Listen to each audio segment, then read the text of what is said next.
We're good. All right. You want to do it for YouTube? Yeah. For those who are online, please note that we are recording this meeting. So if you participate in this meeting, you're giving your permission to be recorded. Hopefully you can hear us. And we'll start with approval of the minutes from the previous meeting for Karen. And I'll ask to table those until the next meeting since you just got them today. Okay, no problem. All right, first on the agenda is Chadwick Shore speed bump request. Before we get started with the people in the room who I know can just speak on this, is there anyone on the phone who also wants to speak on the Chadwick Shore speed bump request? If they're muted, how do they? You can signify by clicking the wave button on the Zoom call. If you're on telephone, you can also speak up. Okay, we'll assume we don't have online callers for that issue. As you guys know, at our last meeting, some folks came in to talk about Chadwick Shore speed bump. And we had a request to put in a temporary speed bump. And I know Sally and I drove over there and took a look at that road right after that meeting. Did you all get a chance to take a look? Yes. Okay.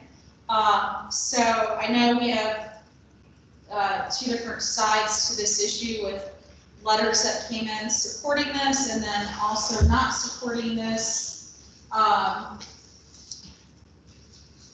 Wayne, have you been over there recently?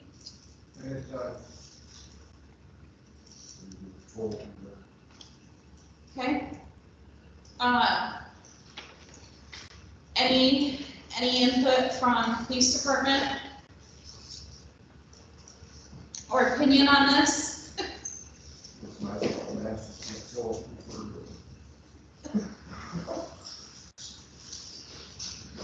I've got mixed feelings about both sides. I understand see both sides.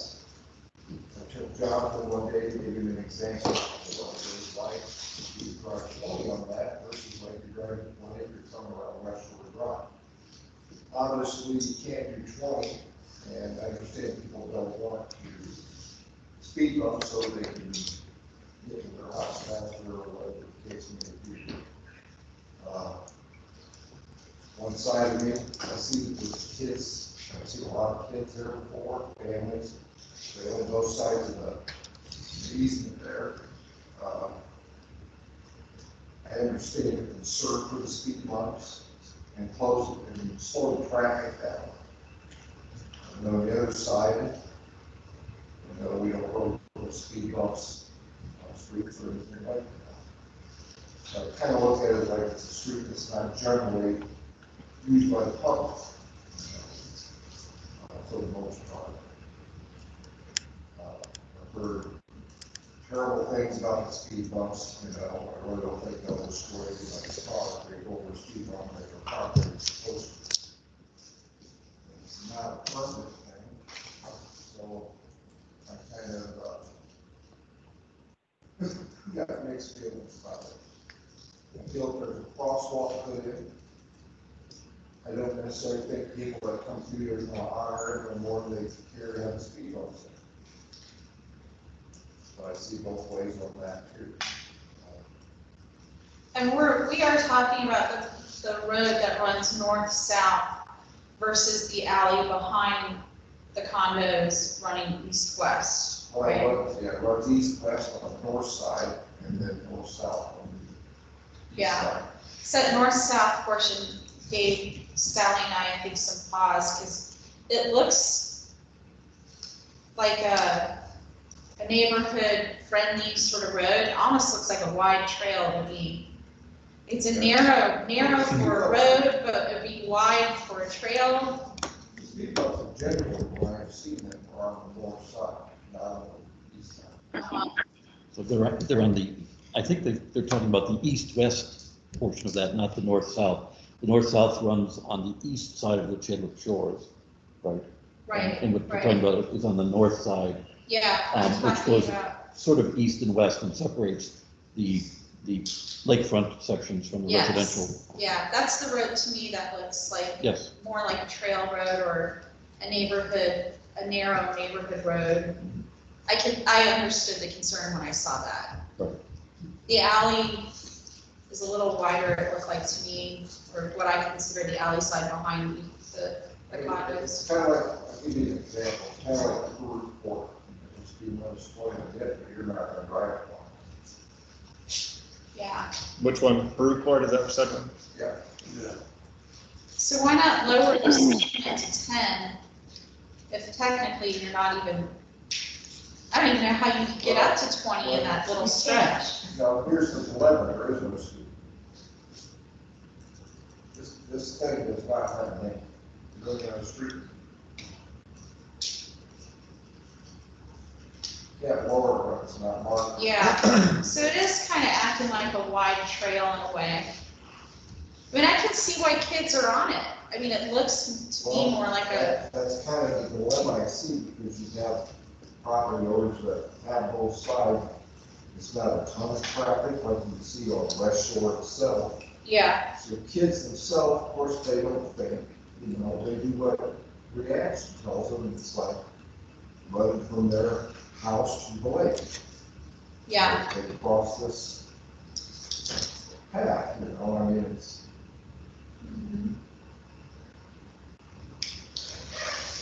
If you don't mind, I'll weigh in with just a couple updates. I did get a couple letters. I believe I sent one that came in earlier at the council. Maybe two I sent out, but. Yeah, you sent two. Okay, so Ann is here and you got a copy of hers, I believe, was one of the early ones. And then we also received one from Gary Trapina. Am I saying that right? It's me, I'm correct. Okay, he's here. Oh, thank you.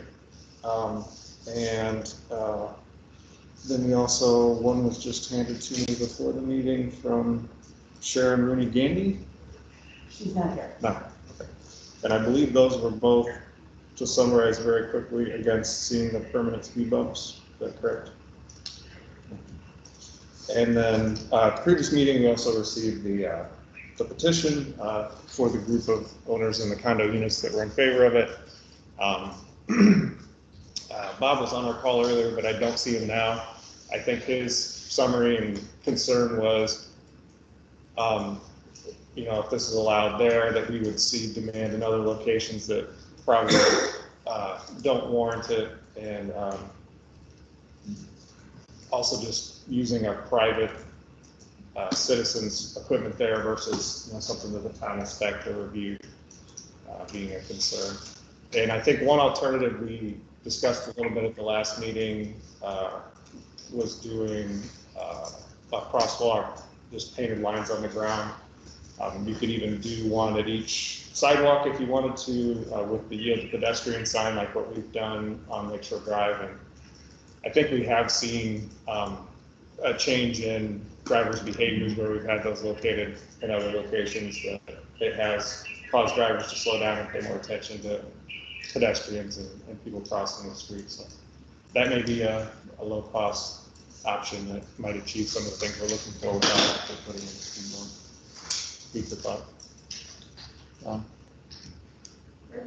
I was just going to echo what Jonathan said. I think at this stage, I mean, and I can appreciate the safety of the children. I've got grandchildren, and I know how they, you know, they just sort of run around and don't pay much attention to the traffic. But concern for their safety, I would suggest, I mean, as a first step, we try the crosswalk with the signs in the middle. And as Jonathan said, the ones we put on Lakeshore Drive, I think have been very effective, because people see people almost stopping there, thinking it's a stop sign, but they certainly slow down and put up signage like that. And then, as Wayne said, since there is not an established speed limit, that we do an ordinance that establishes a speed limit of 10 miles an hour in that zone, and see if that's an effective way to help reduce the problem. If let's say that I'm all for a staged solution like that. If that doesn't work and we want to go to a temporary speed bump, Jonathan, by season, is there such a thing that we could install something that's more temporary that we could do versus I saw Sally and I saw the pieces that were laying in someone's yard that were temporary.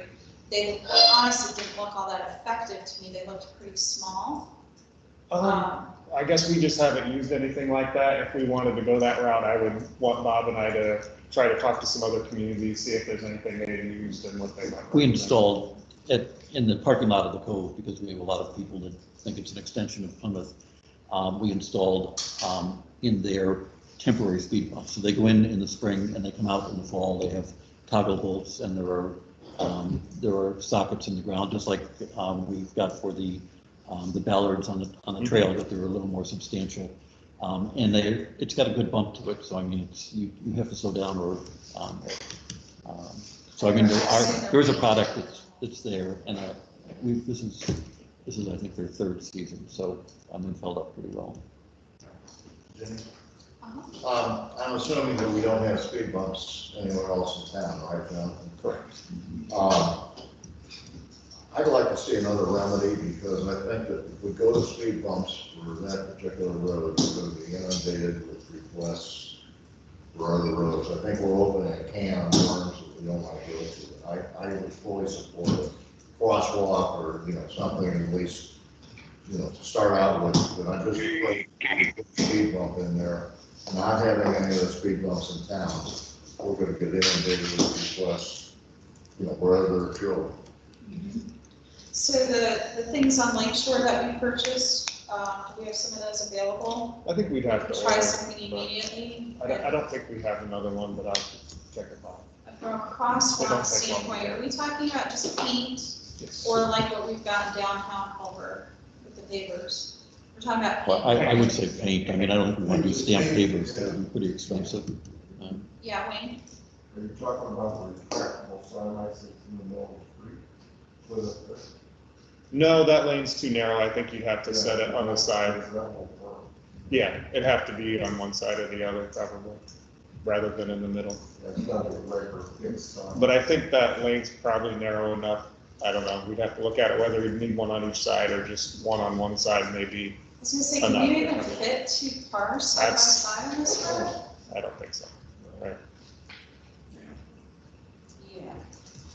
I think they pull in somebody's driveway. Yeah, well, that's a little bit of a concern, because that's one reason people do slow down on Lake Shore. It's right in the middle of the road. You have no choice but to kind of slow down to avoid it. And Lake Shore is such a wide road, and it encourages speed. This is a narrower road than Lake Shore, obviously. Yeah. I think 2 lines and then also like doing some hash marks or something to draw your attention to it, and potentially at least one sign, if not one on each side. So, yeah, I wouldn't put in the middle for this one. Okay. Thoughts, Bill, Sally, anything else? Okay, so just for the sake of I'm assuming you all are neighbors in this area. Sounds like we're coming to a consensus to start with a crosswalk paint solution and putting up some of the pieces we have on Lake Shore Drive, which basically say you have to yield to pedestrians. Start with that as a solution and see what happens. I'm sure that those of you who wanted the speed bump solution would be vocal if you're seeing that that's not working. We're obviously not policing that area around the clock, so we would certainly welcome feedback because, it's obviously an issue. But am I summarizing that for council? Does anyone want to make a motion to that effect? Can I say something? Uh-huh. I'm Ann Subchak, and I am one of the permanent residents up there. And we all are aware of what's going on there. We are the ones that drive that. Barry and I were just talking, 9 homes that are up that road that have to pass that. 2 of us are there all the time. Everyone, including the condo people, are seasonal. And I mean very seasonal. The 2 houses on the point aren't even there till the fall because he's active with the academy. I kind of think that we can work together as neighbors. They have their slow signs. They have those speed bumps that are this way in the road rather than the bump way in the road, which reminds all of us going up that road to slow down. It's coming to the end of the year. I'm suggesting that let us work together as neighbors. They've got those little slow guys coming. I'd be more than happy to buy two myself. We can have 4 slow guys sticking their flags out so that people who, not us that drive it, there's, I should say, 4 houses that really use it in the summertime a little bit more, Bob, Gary, and myself and Sherry. And see if that works. It wouldn't cost the town anything. We don't have to, get that involved right now, and we can work together as neighbors to stay slow. We can't go 20 miles an hour. We're at the top of the hill, going down without even putting our foot on the gas. We get to 10. So no one, other than, I shouldn't say anyone, but I'm only speaking for myself and us that we're discussing, don't even get to 20 because as you guys saw, it is a short road. You can't get to 20. Okay, So I think somehow you all landed here though. I don't know why. But out we're of here. fairness, I will Right. ask, Yes, whatever the opposition side, right. what do you think of that? I'm sorry, Of the people who wanted speed bumps, what do you think of what, is it Karen? And Ann, I'm sorry, of Anna saying. Yeah, I mean, we're always willing to work. I think the real problem is not people on the point going west or West Shore. It's the people coming east on Lake Shore Drive, and when they want to go into the private road, they speed up because they want to avoid any cars coming around. That's the real problem. They get off that West Shore Drive and zip in. Yes, kids, children. If the council's thinking is to ease into it, that's fine with us. We just want like a timeline, and it's pretty late in the year. We were talking about Labor Day anyway.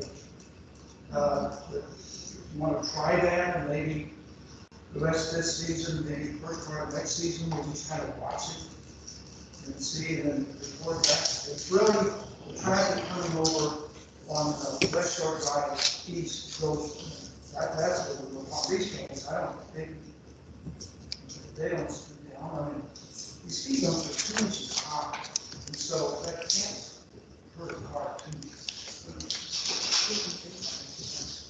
Okay, anything else, council? Excuse me, can I speak for a second? Sure. I'd like to ask, police officer, how many calls have you had regarding any speeding issues or any issues with children or anything to that on that lane?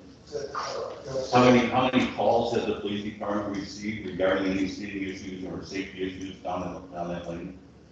And we're calling that an alley, and am I correct that is a postal road as well? Post office uses that, so it's really not an alley? It's not a private street, it is dedicated to the town. Yes. So the next step, if we have a safety issue with my children riding up and down a speed bump and mill, would be sidewalks.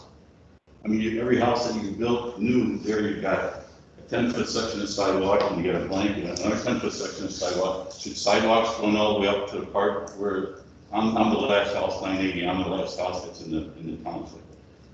Bob is not correct.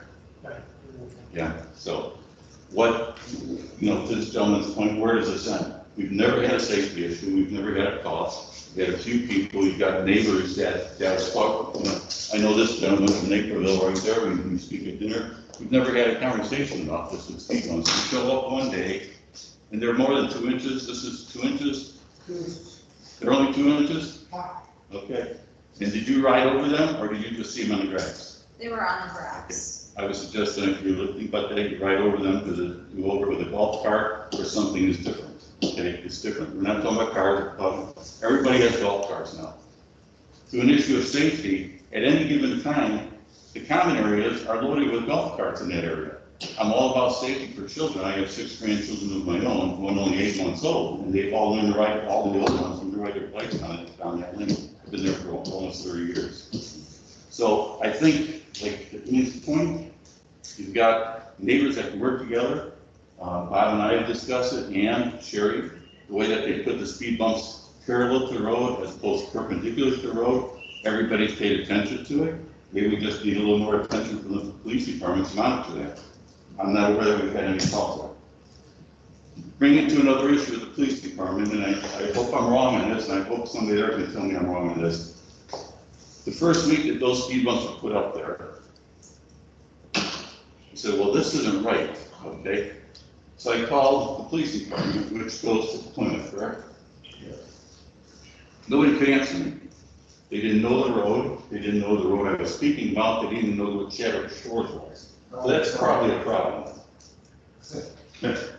I would have said that's a problem if you call. I would 100% agree with you. Okay, I called, I'm talking to Plymouth, and the girl I spoke to keeps asking somebody else. I finally had to ask after a lengthy conversation, can I please talk to the person you keep asking questions to so we can eliminate this? What Okay? that person should have done was getting in front of our office. They should have, correct, and they didn't. We've had this long existing problem, and I'll be the first one to jump on board with it. Oh, good, Yeah. because then they direct me to call the county, so I called Marshall County. Well, They do that's not. when we work on a central dispatching system, and that's why they answer our phone for. Yeah, So that was on a We Tuesday. did. When I come back up there the next weekend, as I'm driving through there at about 8 miles an hour, okay?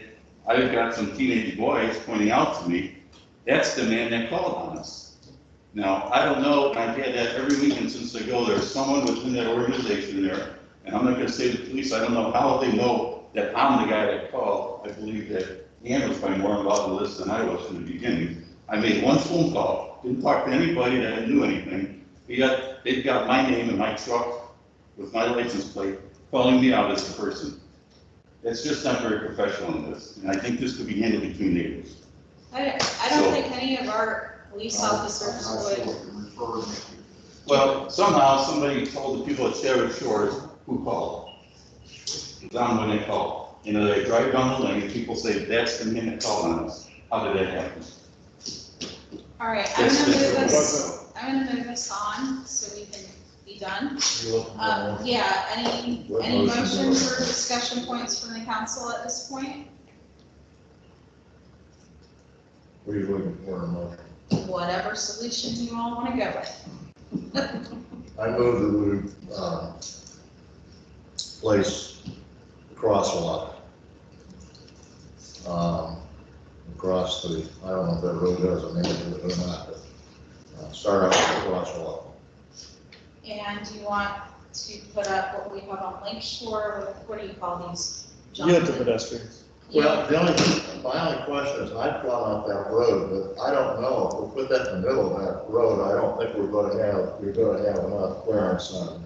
Yeah, I think John. Yeah, it's gonna have to be on either side of that road, you're gonna have to have two of them, Yeah, Yeah, it wouldn't be. probably on each side of the Bill. That's crosswalk. what I'm saying. So, Bill, if your motion is to put in a crosswalk there with signs on the north and south side of that crosswalk, That's and to correct. set a speed limit of 10 miles an hour on that road, I would second that motion. Thank you. So Rich is amending the motion to set speed limit at 10. Did you get all that, Karen? All right, all in favor, signify by saying aye. Aye. Aye. Anyone nay? Okay. All right, we'll start with No. that. See if that helps. Okay. Utility relief. I sent you guys a spreadsheet a few weeks back, and asked that we take a look at this, preferably tonight, since we've had a few weeks. Let's let the folks exit the room here in a second. Did you guys all get a chance to review that? Ask any questions of Karen? Any initial thoughts on providing a utility relief program to the schools or the larger businesses? Open the floor to discussion. I don't have a problem with it. I think, we've done things for small business, whatever we can do to help the larger accounts.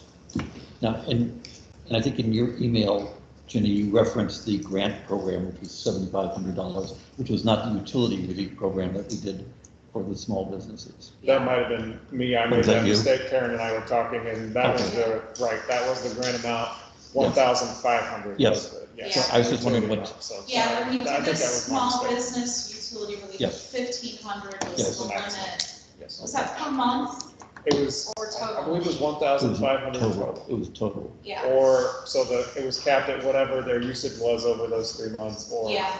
And I was 1,500. thinking some sort of limit too on the larger businesses. Obviously, they have much more usage than the small businesses, but we would have to place some kind of, cap on that. And my assumption would be we'd write the program the same exact way, only change out whatever that cap would be for larger businesses. And then have the application process be the same process. Yeah, I guess my thought would be, again, we had, I think, it was both you and Rich, Karen, myself, was that it? Was Bob on it? So I would have at least one council member involved in designing that again, and we could come back with the recommendation if that's the route we want to go. The other thing I'd like to talk, I mean, at some point before we approve it or don't approve it is funding for it. So we're suggesting it come out of the water and sewer fund or, That's right, you know, last. right, It just. okay, I just didn't know. Yeah. I feel like those funds happen to be healthy funds primarily because we're, Right. Receiving pump and haul from East Shore Port on the sewer fund. My other thought would be with the smaller businesses, we did relief for March, April, May. We didn't do June or anything beyond. We didn't do January, February, obviously. And my thought was we'd stick with the same exact plan, relief for the same exact months, but up to whatever that cap would look like. And I guess I want feedback from council. One, if we're for extending a utility relief program to the larger businesses, and two, if we do have a consensus on that, then what would be the cap we would want to establish for those businesses? Can I just add something? If we're going to consider this for larger businesses and schools and so forth, I think we should consider this for the library. Yeah, I assume anyone who receives a utility bill that would fit within that category.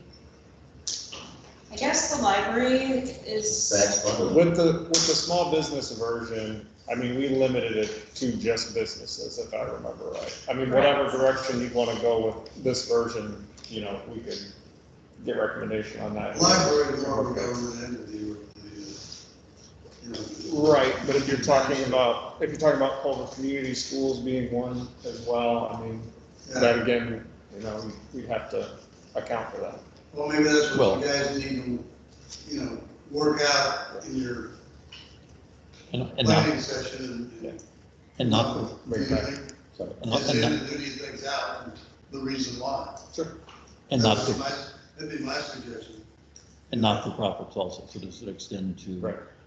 any of the religious organizations or churches or? Yeah, I guess I'm looking to the council of what you think of those categories. Like, I don't want to write something up and come back and say, I want to know, do you think we should provide utility relief to the schools, potentially nonprofits, potentially the library? How far do you want to take it? My personal feeling on the schools is that they're taking, we obviously know Culver County's took a revenue hit because they had to close summer school and send kids home back in March. I don't know what the community school situation will be like. I can only assume that they're not going to get extra money.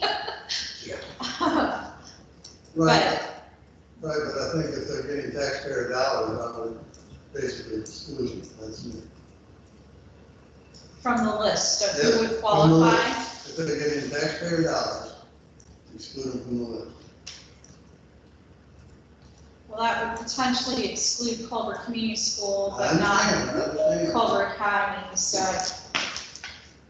I guess my gut, That would also, because my group get tax dollars. yeah, the library gets taxed on it. Right, it's excluded. Yeah. Okay, that's one take. Anyone else have a That's different, my opinion, so. anyone else have a different take? I think they should be included, would be my personal belief. And in the proposal, putting it together, I guess, as far as figuring out how much each individual business or entity would be allocated to do some type of projection on, say, okay, if it's $1,500, and we anticipate that there'll be 40 participants in this, then what's going to be the financial impact of it? Or if it's $2,000 or $2,500, and we expect there are going to be 25 businesses that are going to respond, but to look at what the financial impact of it is also as part of the program. Yeah, I think I had Karen just pull out the large businesses because we gave the smaller businesses an opportunity already to apply, correct? So there were, and those had to be businesses smaller than 50 employees, right, Jonathan? And they did have to show some evidence that they were impacted by the shutdowns and some of the things that were happening in March, so. It did have to be a business, and they had to, you know, if it was something you could completely do a work from home kind of business, or something that wasn't particularly affected, we didn't include them in that round, so. Yeah, I think it was like brick and mortar. Yes, brick and mortar was one of the requirements. So this would be primarily businesses of more than 50 people. Right, if you're doing that, the library would qualify because we don't have 50 employees. Right. Well, Karen pulled out the ones that, on that spreadsheet, you're talking about ACPI, Culver Academies, Millers, likely Millers, I assume, Culver School Corporation, if we were including tax-funded elementary schools, probably separate. Portside Marina might have 50 employees, I'm not sure. I don't think so, no. Yeah, they're probably smaller, and I don't think, I just grabbed like. yeah, the known ones businesses. Karen thought of right away that were like Right. bigger users. So it wouldn't be a very large list if you go by how we wrote it before. It'd be over 50 employees. And I kind of briefly ran, like, if you looked at the March, April, May bills themselves, and you covered all of those that she had listed, it's around $109,000. But if you capped it, it's going to be less than that. I was looking at worst case scenario, because I do think that it would have to be capped at a specific amount like we did with smaller businesses. In most cases, I think we were able to cover the full bills of the Yeah. smaller businesses because most of them aren't using $500 worth a month. Of course, their NIPSCO bill is that, but we can't pay the NIPSCO bill. So if if you just took these businesses on a spreadsheet, it's less than 10 businesses. It'd be 1, 2, 3, 4, 5, 6. Portside didn't qualify, it'd be 5 businesses that we think would qualify. That's assuming you include the schools. So you want to just say maybe 50 or more employees, so employers, not businesses, just so. Yeah, employees, yeah. Right. So these would be the ones I think that Karen pulled. I can't think of any others that are this large. Other than the town. Yeah, the town itself.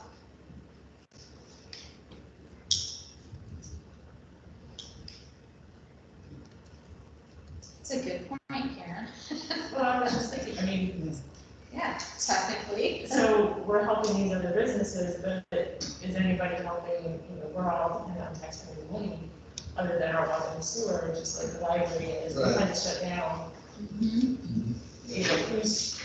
We're trying to help all these other people, and I don't know that anyone's really helping us either, so. If we had it in all the departments, would we come up with 50 employees? Oh, you have over 50. Okay. Yeah. Yeah. between park, volunteer firefighter, Oh, the all the okay. EMTs. Okay, all right, And okay. And technically, many of those didn't have the same revenue, like look at the park opening late. I mean, I'm not saying that we should, I agree. but, It should be considered if we're doing the library and Buddhist museum. but if these other, Not doing if these that. other Well, we're government not sure. entities are being considered, We then don't have 50 employees. Oh, okay. Right. But I think Karen's point, like, if we consider the community school, they do have more than 50 employees. I'm sure they do, yeah. So that, and that is tax funded. Right. So, and but we're all, I mean, part of, I guess, with the argument with the government entities is, we're all receiving government funds. We're all gonna be hit the same way. You know, the schools were able to shut down, I mean, they shut down so they're not using as much water, their bills are less.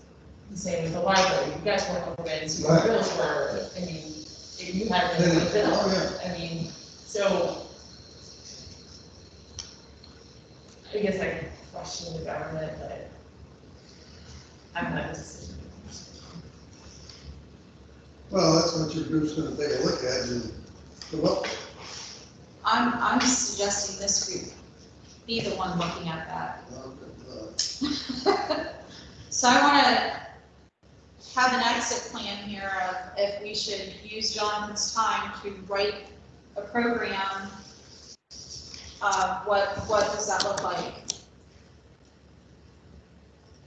I can do the library in or out. To me, it's out because it doesn't have 50 employees.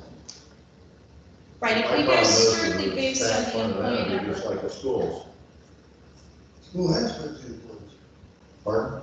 The school has 50 employees. Yeah, what Bill is saying is if they wanted to apply for utility relief, they would have done it when we did the small businesses that were less than 50 employees, right? Right. Where this would be businesses that are more than 50 employees. My own opinion is it's anyone who can show evidence they were impacted by COVID. Government Which- funded or not. If they haven't been impacted, then we don't need utility relief, right? Right. And we all understand that the library suffered because of the COVID, we did shut down. Well, the other thing we could do is we could make a division between if it's a government entity or a private business and not have the 50 employee rule with the government entity. Which would make the library eligible. I think it's the only one that would be eligible in addition, but I would not have a problem making that distinction. So with government entities or bodies, they are not required to have the 50 employee or more rule. Private businesses would be required to have the 50 or more employees. Because the earlier program was really meant to address the smaller businesses. Sure. So, but it didn't talk about government entities at that time, so. Yeah. All right, so is everyone of the mindset that we should offer utility relief to the larger businesses? And if so, authorize Jonathan to draft a program, an application for it? I'm in favor. For that. Okay, I just don't want to waste Jonathan's time, is what I'm saying. Can I ask one other question though? So is there a demand for this? Are there people asking for this? I mean, with the small businesses, They came- they were struggling, they came to various, but are these larger businesses asking for it? I had one, I haven't had only anybody. one. The smaller I just businesses, wanted to ask the question because I heard it from the small businesses, I haven't heard it. Oh, we all heard it from the small. No, I had one large one ask me if we were gonna offer this. But I can't think of any others that have asked me about it.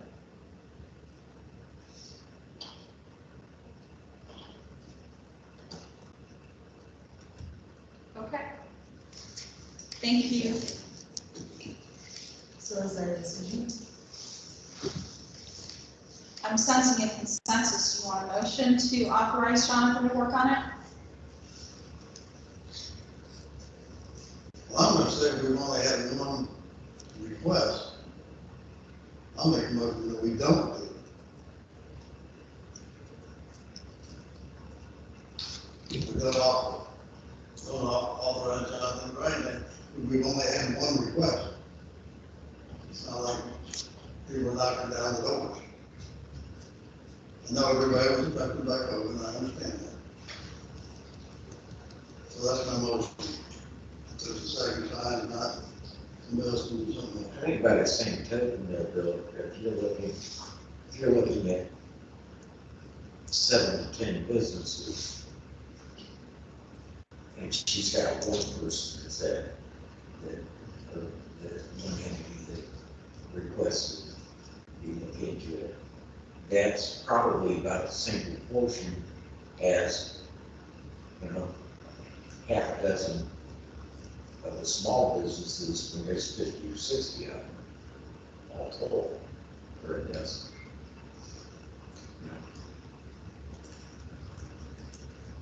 I don't really follow all that, and I understand what you're saying. Let's just go, is there a second to Bill's motion or another motion? Okay. No second, is there any further discussion or a motion to the alternative? I would move that we authorize Jonathan or ask Jonathan to develop a proposal for utility relief for larger businesses who have more than 50 employees, and for the government entities that purchase water and sewer services through our utility program. Okay, did everyone catch that? Say that again. Didn't I have enough trouble doing it the first time? No. Talk. No, I would move that we authorize Jonathan to develop a proposal to provide utility relief for 2 categories: government entities with no stipulation as to the number of employees, and second category would be large businesses with 50 or more employees. Okay, is there a second to Rich's I motion? have a question on your motion. Sure. What was it about the public entities? That there's no stipulation as to how many employees they would have. Pardon? There's no stipulation as to how many employees you would need to have to be eligible. I'll second his motion. Okay, all in favor? Aye. Aye. Any nays? Okay, motion passes. All right. Next, we have Marshall County Economic Development Corporation Board appointment. I have received so far 1 letter. Has anyone else received a letter of interest? I think, Karen, you set the deadline for today's date, if I recall correctly. Yes. Yeah. And the letter I received was from Don Fox, who submitted a letter of interest to become the new MCEDC board appointment. This is an appointment made by the entire town council. So you can either appoint Don, or we would need to extend the deadline for. I'm sorry. Go ahead. Don't you have to be a town resident? Yeah. Yeah, I don't think so. Kevin Berger wasn't. Okay. I think the bylaws, it can be someone from your area, Yes. just can't be an elected official. Right, so it's not an actual state appointment like most of ours that have to follow certain state codes. This just follows their bylaws. Right, right. So, I mean, if the council wants it to be a town resident, I mean, it's up to us, really. Right, Jim? Correct. We've only had 1 applicant in 60 days, roughly. At least 30. 45. Okay. Yeah, traditionally, we've had a hard time filling this one, I think. Oh, yeah. How long is It's 4 years. Yeah, and I think to finish Marty's term, this is to replace Marty stepping off. I think he still had the rest of this year and next year, if I'm not mistaken, from what Jerry told me. So this would be for the next year, 4 months. All right, I would move that we appoint Don Fox to be the representative for Culver on the Marshall County Economic Development Commission.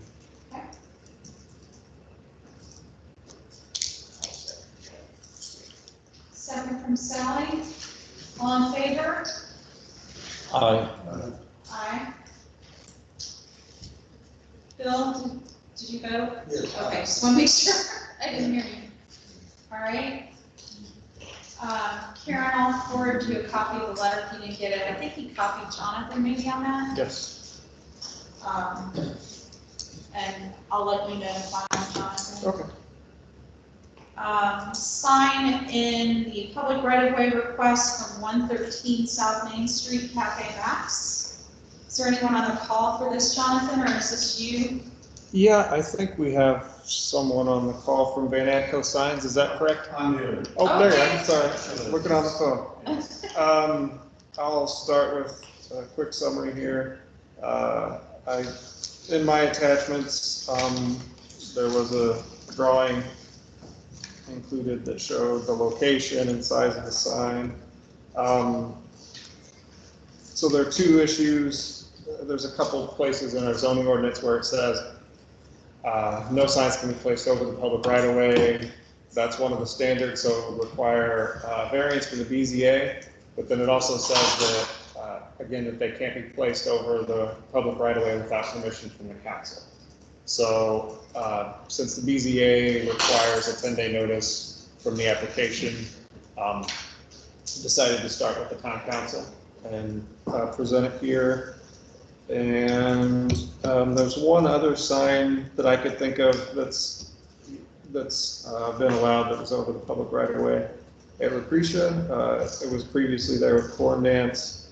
But again, it would go on the building. I think the dimensions were 11 foot 6 inches tall and 2 feet wide, so it'd stick off the building by about 2 feet.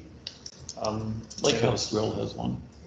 Oh, Lake House, but I was thinking theirs was angled, but it might not. It was over the sidewalk. It's a little bit bigger. And I don't know if the ordinance makes exceptions on canopies that are basically signage that are over the right of way. You know, I was thinking of that myself as I was driving through there. It's not clear. I mean, you're allowed to have, if you consider it a canopy, you're allowed to have a canopy over the right of way, and you're also allowed to have a certain amount of text on the canopy. Yeah. But I would agree with you as I walked through there, I kind of thought, oh, that's interesting, that really you've got all those that, a couple of them that have quite a bit of text on them that are essentially signs, but I don't know what the right saying. we have not required it Yeah. before. I don't know what the right saying is, if this horse is already out of the barn, or if that's how it's bagged, but I mean, it seems like there's already, I mean, I know you were concerned about setting precedent on this. I just want you to be aware, I Right. mean, if you do okay here, I don't know of any others, but it's certainly possible that a couple of the others, you know, downtown will, So on that block exactly around what will this look like, basically? I think I have the copy here. Yeah. Thank you. Could you also give your name to Karen, just so she has it for the minutes? Yeah. I can Hi, share, Todd. I'll share with him. He would prefer not to give you. Yeah.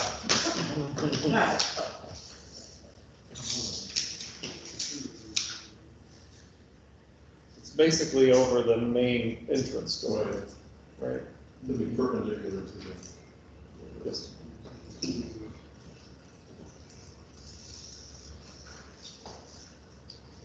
I'm gonna let him see it. Yeah. Yeah. Yeah, it looks a lot like Lake In House. case there's. Yeah, it's very similar design, so just the letters light up. So it's internally lit, the Let's letters. try to, yes, push through the copy, run.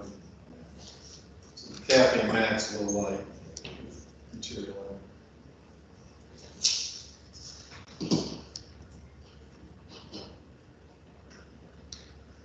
Sally, what were you saying? feel like I can't hear with my mask on.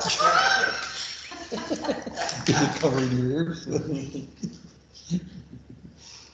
I think it looks fine.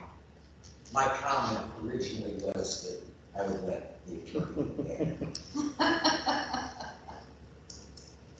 Yeah, I mean, it reminds me of the Lake House Grill one, so to me, it's no different than the one that exists. Yeah, I mean, I took some pictures if people want to see what the rest of the street looks like, if anybody's interested, of the streetscape on Main Street and then also Lakeshore Drive. Yeah, will you be able to see the sign through all the other canopies? It's higher, it looks like, Yeah. right? Yes. That maybe one reason she wants to do that. Was on 8 feet. Yeah, it goes all the way over the. Yeah, This is a blade sign, they're kind of popular, Lafayette, not Lafayette, is an ordinance that allows several, they like that look. yeah, I like the design of it, not like.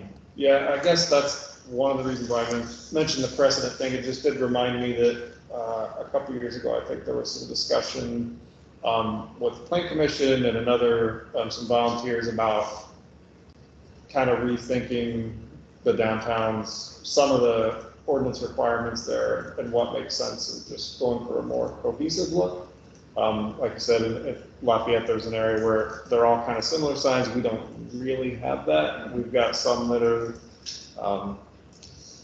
like this, the Lake House one, and we've got like the Pueblo, I think it's Pueblo Baker, right? Or what's That's a the- canopy. The canopy one, Yeah. yeah. So we've But I mean, the AHS and Visitor Center has one on the side of the bank building that also Yeah. extends on Jefferson Street. There's the whole marquee from the theater is over, so. Yeah, I mean, I think if we encourage a better design through ordinance, we might, to me, this looks better than what's currently there. Mhm. But I like design better than I like rules. So, I think Jonathan has, though, I'm looking at his notes, and I'd like to remind the council that, according to what Jonathan says, that we're gonna set a precedent on this. And, you know, if we do this, someday it's gonna let up Broadway. I mean, everybody's gonna want some kind of sign, one thing, or other, and I think aesthetically, we've got the lights, we've spent a lot of money in downtown, and I think that basically, Lucretia was grandfathered, and I think, you know, probably the same way with,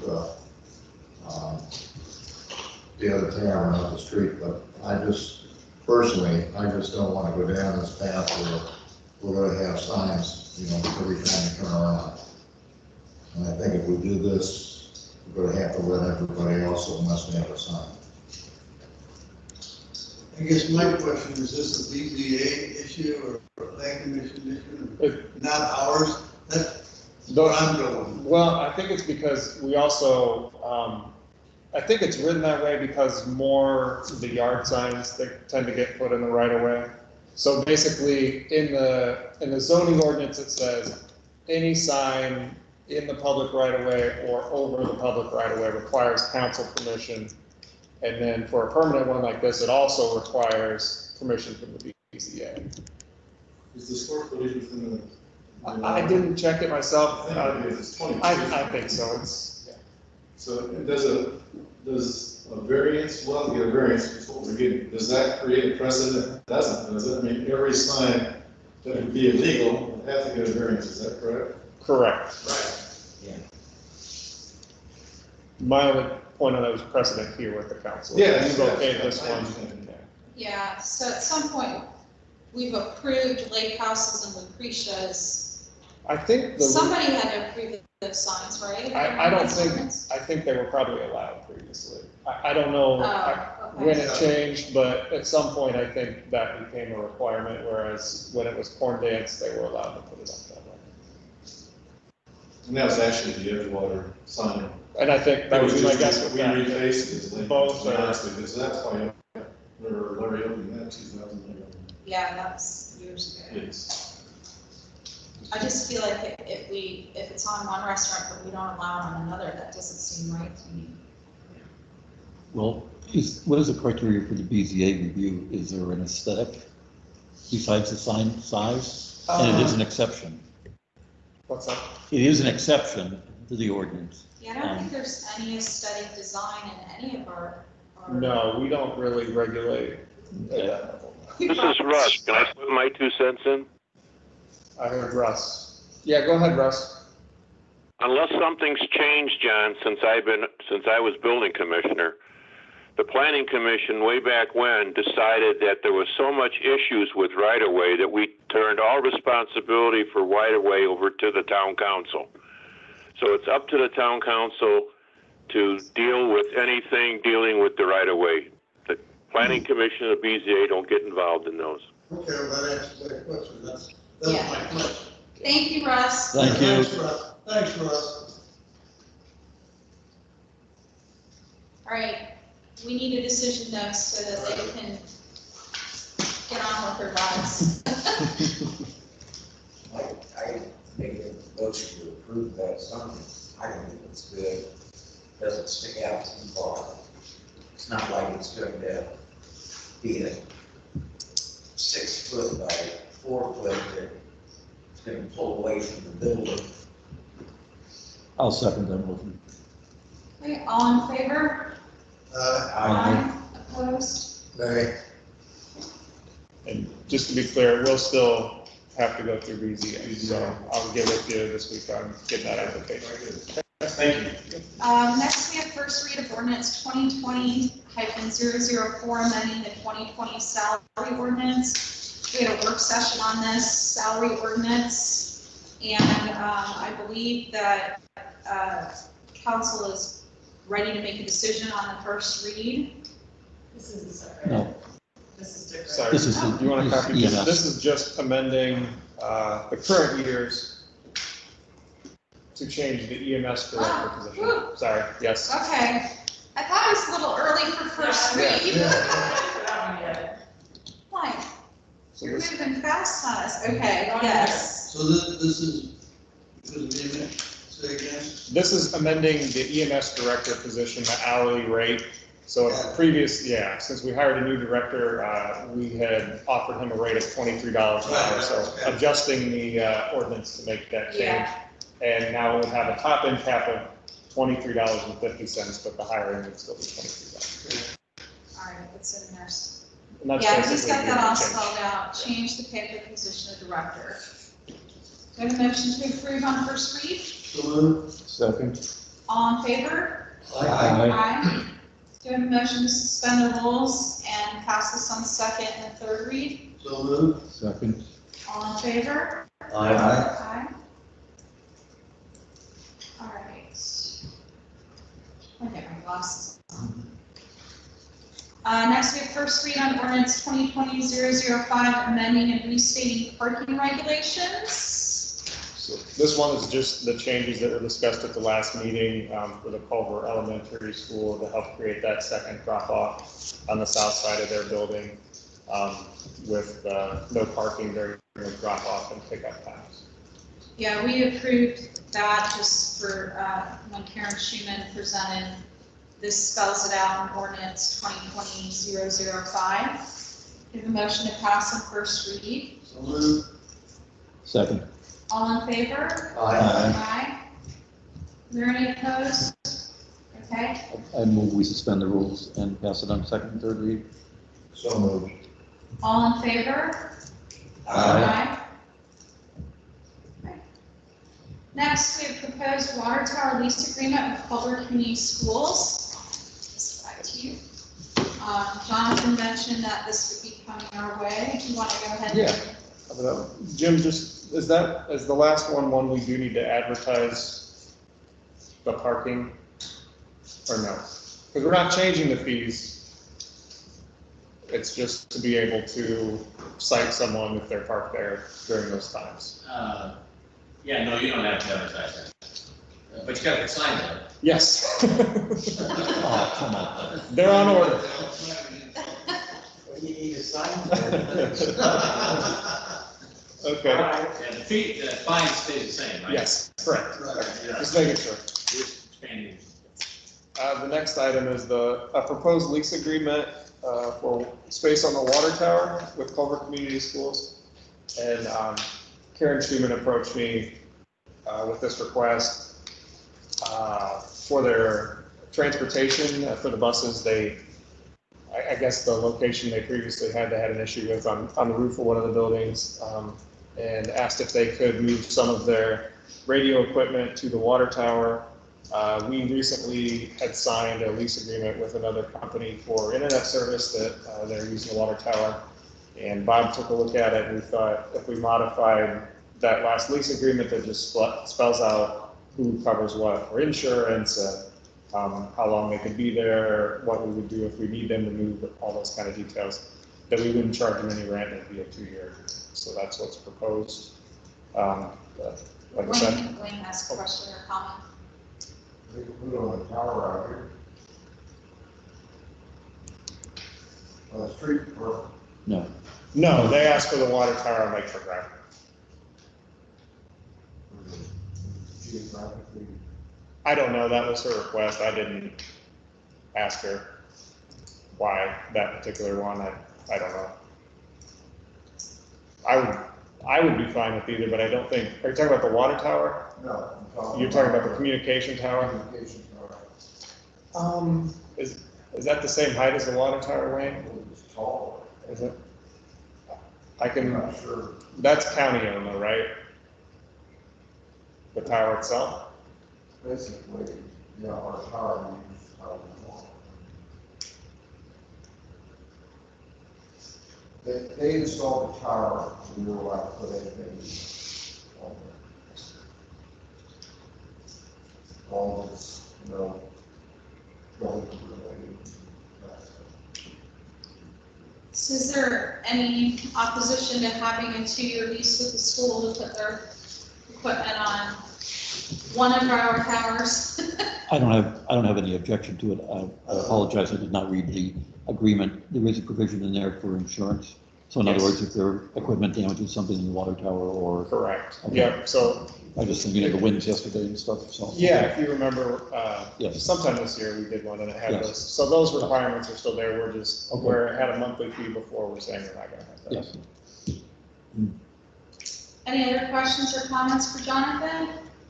Motion to approve the lease agreement? So moved. I think, we'll say the motion was Bill Clevenger, seconded by Bill Giffens. Sounds good. All in favor? Aye. Any opposed? All right. Next, we have Regional Stellar Plan update. Jonathan, I don't have any updates myself. Do you have any? I know Shannon's been communicating about those electronic signs, but I think she's just waiting on bids for those, right? I believe so, yeah, I haven't, I don't have any update on that one, that we just sent the location in, and yeah, waiting on those specs and bids to come back. And our trail application for Cass Slayton Jefferson Street was approved by NDOT, and it's been into their budgeting system, so they gave us the okay to proceed with issuing an RFP for the professional services for that project, and it actually already posted on the NDOT website. So I will be reaching out to a list of pre-qualified NDOT contractors to submit proposals to Town Hall by September 11th. It went up, I think yesterday, so. That's it, good news, All been right. approved. Stellar Plan update. I just mentioned ribbon cutting dates, still kind of up in the air. The projects themselves are both ready, it's more of a concern of public health stuff, so. Cavalier Park, I think we may be ready to move with that one sooner, just because it can be done outdoors and there's no, indoor part of it. So. Okay. Look at both those hopefully this fall still. Stellar Plan update, town managers report. Yeah, I think I'll start at the end. If Dana, are you still on? Dana Neer? Looks like it. Hey, Jonathan, yes, I'm on. Hey, Dana. The last thing I had, but we'll start there since I think I saw you got on like 40 minutes ago, Dana, so thank you for your patience. That's okay. We have a special event permit request, and it's for September 12th for a half marathon. And Dana put together that application. Wayne and I had a phone call with Dana last week to kind of go over some of our concerns about holding it.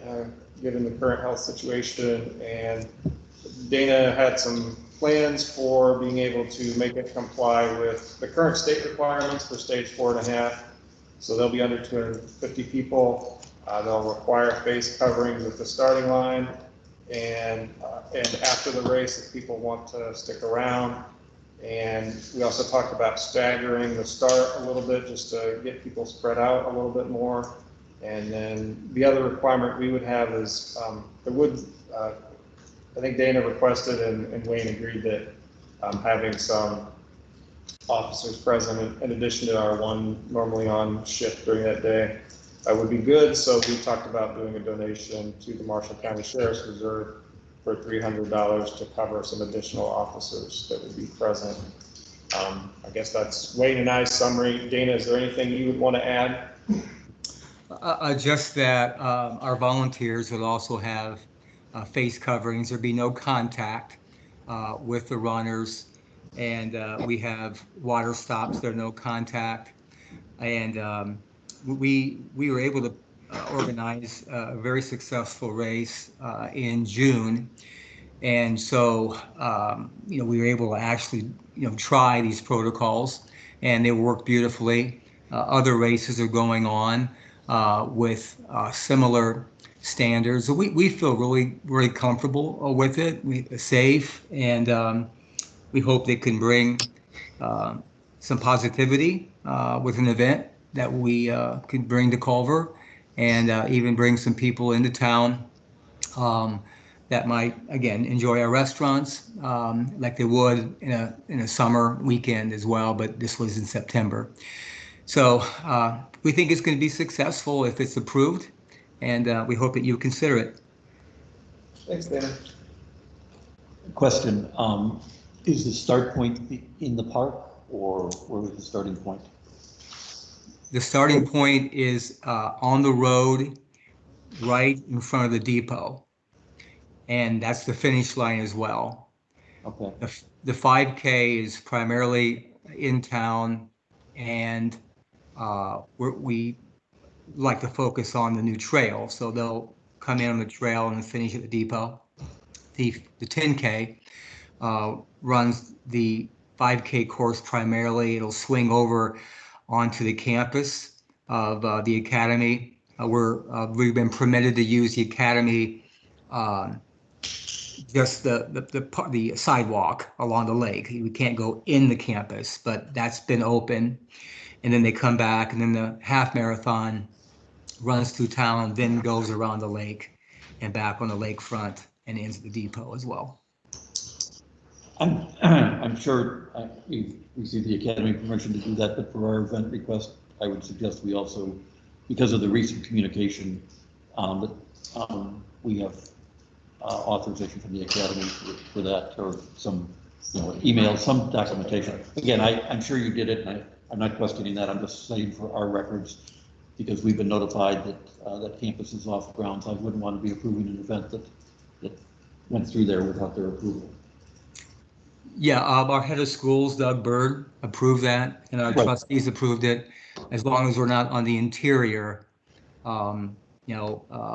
we're fine. And so, yeah, we're good there. But that's a very good point.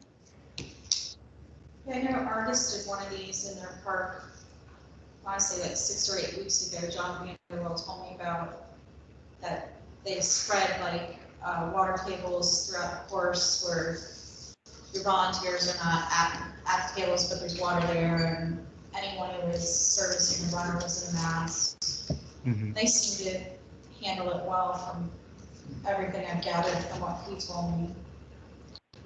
Any questions or comments before the motion? Wayne, did you have anything? If you are willing to approve it, I guess I would just add, in addition to what Rich said, that we get in writing confirmation from the academy that it also would be conditioned upon that it's going to meet state and county guidelines regarding COVID-19 and large gatherings. So if, who knows a month from now where things are. So.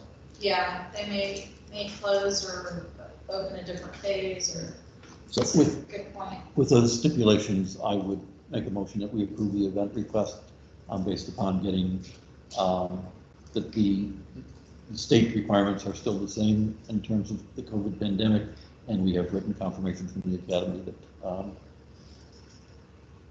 Okay, Rich motion to approve with those stipulations. Is there a second?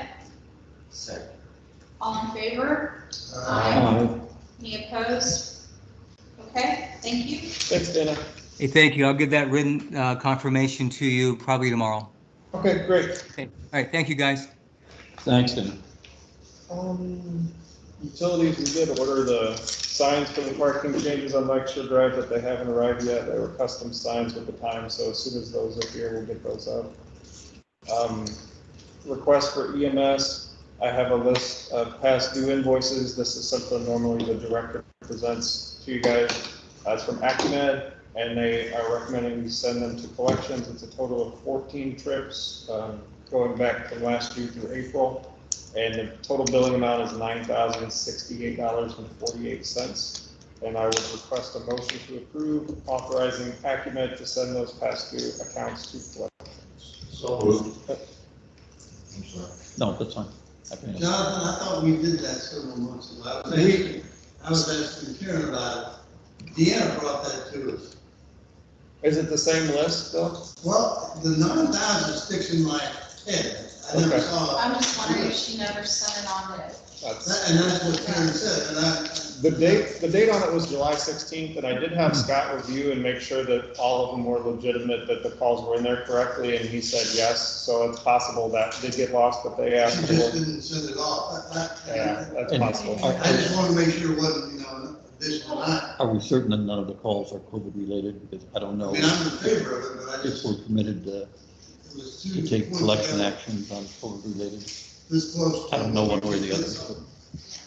but Rich is making sure too that they're not COVID related calls. Oh. It's Yeah. like, I'm not sure if we can do collections on COVID related. I We may be able think to. Acumen is pretty.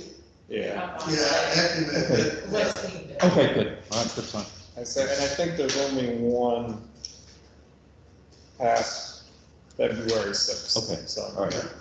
the majority of them are from 2019. So Bill Clevenger, motion to approve. Is there a second? Okay, all in favor?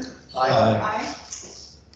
A note from INDOT, they let us know they will be repaving and repairing sections of State Road 17 from State Road 14 in Fulton County up to State Road 10.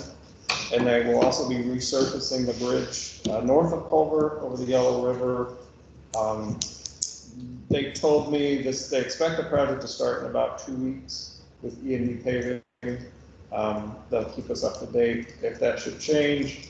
But they do expect it to be done this fall. And that there will likely be full road closures at times during the construction, especially the Yellow River Bridge reconstruction will definitely be closed for a couple of days during that. So you all are aware, and I've let our emergency services staff know of that. I think that's all I actually have. Jim can cover 709 at this point. Okay, I think that's it for me. so department head reports. Is anyone from the EMS reporting tonight?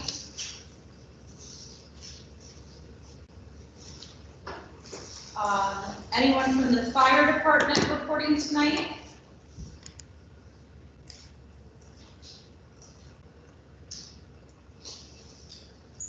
Okay, we'll skip on down to Wayne. Any report?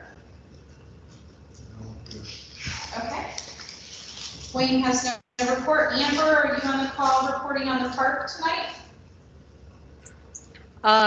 Yeah, I'm here. I mean, the only thing to report is we finished up our official beach season on Sunday. Well, Friday, but also Sunday. So we're all done with that. Amber, I sent the council the proposed revised pier agreement. Yeah, I wasn't sure if we were gonna discuss it or if they'd seen it yet. I hadn't heard anything, but So the only change I believe was have you all seen it?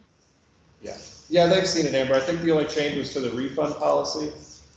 And I think I have one comment from Bill about a possible additional clause, and I saw an email back from Jim about adding that. It seemed like that made sense to you, Jim. It was not it's a common Yeah, term added to a lot of these contracts. It basically says, you know, if there's acts of God or riots or things beyond everybody's control that can't hold the other party to the contract. in the past, we had figured refunds based on the number of days. But I think the issue Amber's trying to address is that we do get a lot of people that are willing to pay the deposit at the beginning of the year just to hold their spot, unsure if they're really gonna come back or not. Then we end up issuing a lot of refunds and then trying to fill those. And so it's actually been in there in the past that we can have a charge for that, but we've never set an amount, and I don't think we've ever actually required it if it's been before May 10th. So what she proposed, I believe was $100, is that right, Amber? Yeah, it all just depended on the dates. It was But- like each month it went up 100, and then once July 15th hit, it was like no refunds would be issued, I believe. But the period before the voting season actually starts, that was $100? So before the voting season even starts, I think you get, yes, that's right. Yeah, it's $100 processing fee. That's right. Yeah. So just, I think it also makes life a little easier, not trying to calculate all those based on when the email came in and which particular section it was, what the charge was. You know, we've got different rates for different slip spots and all that, so. And again, I think it'll encourage people to at least double check and think, am I really going to come back next year? Or that way we have more time to advertise and prepare for the coming year. It only seems fair to people on the waiting list too. Right, yes. They don't have to start making alternative plans at the last minute because someone else is holding a spot that they know they're not going to use. Is there a date where they get full refund? So right now, if they let Amber know they're not coming back, I believe up until May 10th, they would get a full refund. And that's what we're saying is that, was it February, Amber? Yeah, so For a the full payment refund? day that they're all due is February 10th, and then, but yeah, where you would get no refund back, it's July 15th. I'm sorry. Yeah, change their mind. Change their mind and gives Amber time to let people know that they're. Yeah, sorry. I do have it. It's a full refund any date before February 15th. February 15th to May 30th, $100 processing fee. May 31st to June 30th, $200. July 1 to July 15, $300. July 16 on, no refund would be granted. Yeah, by then you disappear in the high season. Okay. Do you need a vote to authorize making the changes? That'd be good. Okay. Second. All in favor? Aye. Amber, and I think you had a not to exceed quote on lighting repair as well. Do you want to touch on that? Yeah, so I don't know if anyone has noticed, but 2 of our floodlights on the far west and the 2 furthest west are out. And then the basketball court lights are out as well. They haven't been working for a while now. I had Steve Eulery go ahead and quote it out for me. Unfortunately, it turns out that the wires aren't even connected to them. It's not a simple fix. But he had quoted us out for the project, both projects not to exceed 2,500. So we're looking at a potential total of 5,000 for the entire project. That's so he can hook up the electric to these lights and then replace the. And I think replace with efficient lighting as well. Yeah, and replace the I'd move that we authorize ground wiring. the repair of the lights on the west end of the park with an amount not to exceed $5,000. I'll second. All in favor? Aye.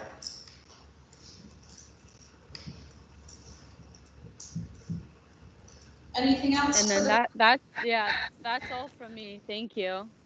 Alrighty. You've kind of covered utilities already, but Bob Porter, do you have anything for utilities or street? I think we lost him. Yeah. Oh, he's gone. Oh, I see his name. Oh, he's others invited, he's not in anymore. Oh, okay. Sorry. Okay, so he exited, that's all right. Is anyone reporting from the Plan Commission? Or the BZA? Okay, we'll take a report from Redevelopment Commission. The redevelopment commission's next meeting is Monday, the 17th of August at 5 p.m. And it will be virtual. Okay. We already heard from the tree commission at our earlier budget meeting. I'm assuming no one is speaking from the tree commission. So let's move on to clerk's report. I have 4 claims that have been approval. One is for first response for $2,500. And that was to do some cleaning and disinfecting in the street department.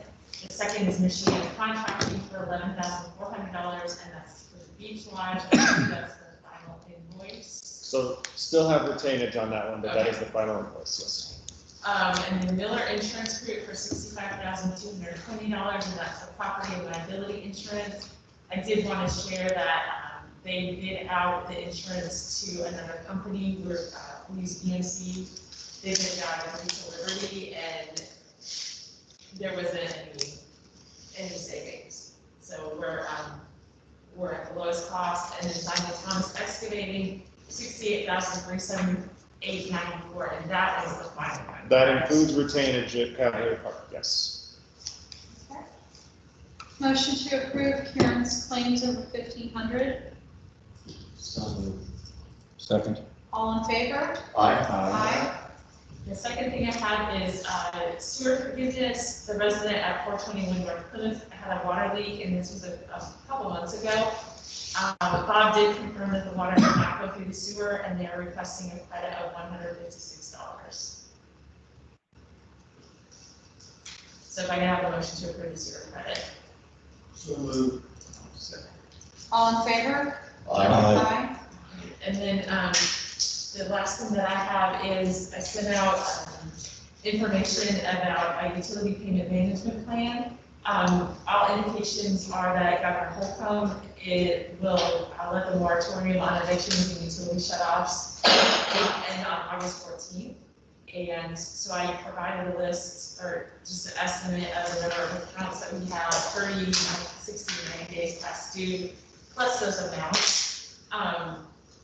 I did send a letter out to the accounts that were 90 days past due as of, I think it was the middle, I think it was July 15th. And we had a couple people pay and get caught up. But my proposal is to go ahead and send out another letter to the people that are 30 days or more in arrears, just letting them know that we will begin assigning late fees to their accounts beginning August 14th, as long as nothing else changes. And that we will begin shutoffs in September. Basically, the timeline I have is we send out the letter August 14th, September 16th, the late fees will be reinstated and applied to current bills, and those going forward. I did confirm with our utility billing program that when we reinstate the late fees, it will only go on to the current billing. It won't ever owe. September 16th, we'll also distribute turn-off notices to those people who are 90 days in arrears. The letter that I send out will also include information about setting up payment plans, which when this all started, we allowed payment plan of up to 24 months. So they can come in and set that up, and basically we just want them to communicate with us. We'll also provide information on relief providers like Salvation Army, the Union Township Trustee. IHCBA has some programs for rent relief, so maybe they can get rent relief, or maybe they'll pay their utility bill, just kind of moving things around. So September 16th, the turn-off notice is distributed. September 22nd, they have those people that received the notices have the opportunity to come into council and appeal those notices. That's a utility disconnect and other section that we always announce and no one responds to. So, And then finally on September 24th, those people who have not communicated at all with us and that are 90, and their accounts are 90 days past due, we'll then shut them off. So if that is reasonable, I would ask you to approve this. If you want it adjusted or whatever, just, you know, however, let us know, but we think that's reasonable. Our biggest thing is just getting the information out to people that there is assistance, this is what our plan is, this is what you can do this is what you can do to avoid being shut off, because we will work with you. Can you also add on that list of assistance, Marshall County Fund the Essentials? It's through Marshall County Community Foundation and United Way. I've been in contact with Linda Yoder about this, and that information that they have was included in the original letter. Oh, that's Yep. great. Linda sent us all that flyer. Yeah, I thought I saw it in a version of your letter. Yeah, so we just, I mean, we don't want to, we hate turning people off, and we're really honest, and it's just it's a big headache for everybody all around. But we just need you to communicate with us. Yeah. Okay. So motion to approve of Karen's plan for utilities. So moved. second, All in favor? Aye. And the final thing I have is, can I have a motion to approve the financial reports for July, which I did get out Yes. early. So moved. second, All in favor? Aye. And that's all I have. Great, thank you, Karen. All right, we'll move on to attorney's report. Yes, two things. I sent you a summary of our activities this morning, report on the 709 Obispo property. For the public's sake, I guess I'll just say that our motion for review hearing was somewhat successful. The landowners appeared via Zoom. Apologized for not getting anything done, apologized for lack of communication. We sort of agreed that they could have additional time to make a decision and get started with either a rehab of the building or hire a contractor to demolish the facility. We were hoping to get a date 30 days forward in September, but the court's calendar wasn't such that that would happen, so the review hearing now is October 14th at 11 o'clock. And the judge made it clear to the landowners that inactivity would probably lead him to entertain a motion by the town to just have it torn down at the landlord's expense. So I think that captured their attention, and hopefully we'll see what happens with that. The other item has to do with our foreclosure of the property of our lien on 415 Lakeshore.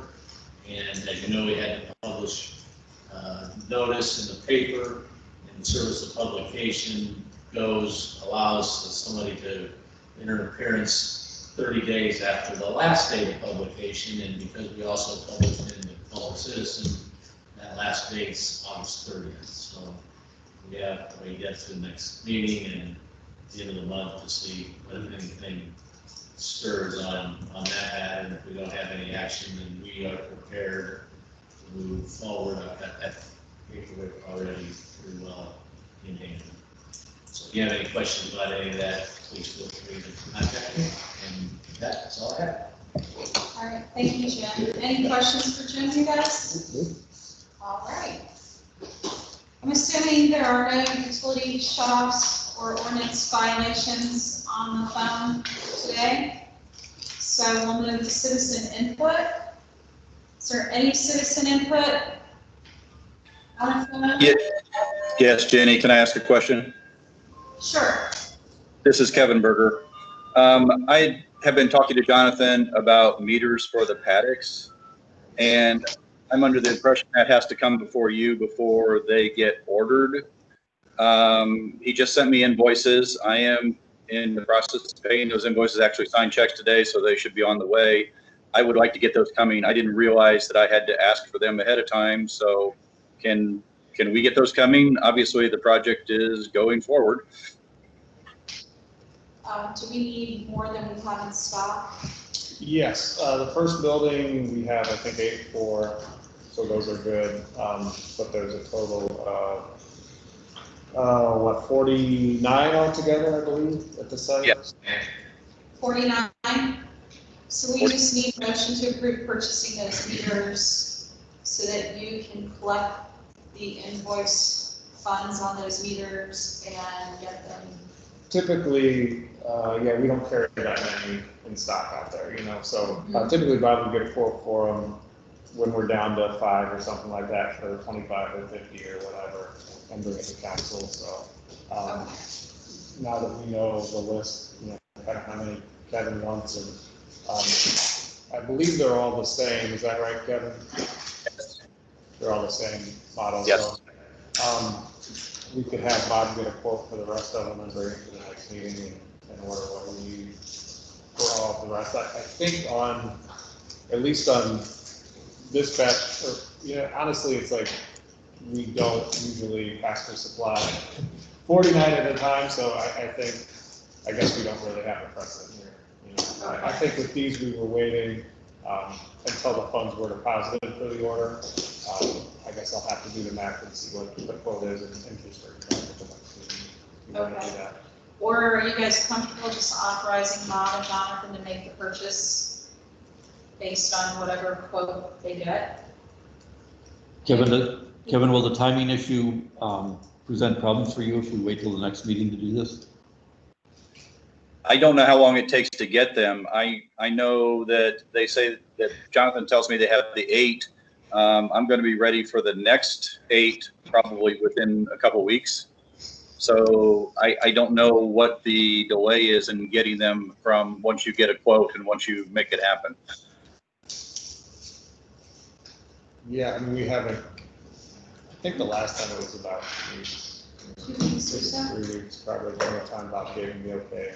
If we have the 8 he needs immediately, can we just authorize Jonathan and Bob to purchase the next 8 and then get the quote at the next meeting for the rest of them? Well, probably we'd do better on a quantity discount, wouldn't we? Yeah, If we buy I 50 want to of them say, versus 8. I want to say the smallest he's ever bought is 25 off the top of my head, but I could be wrong.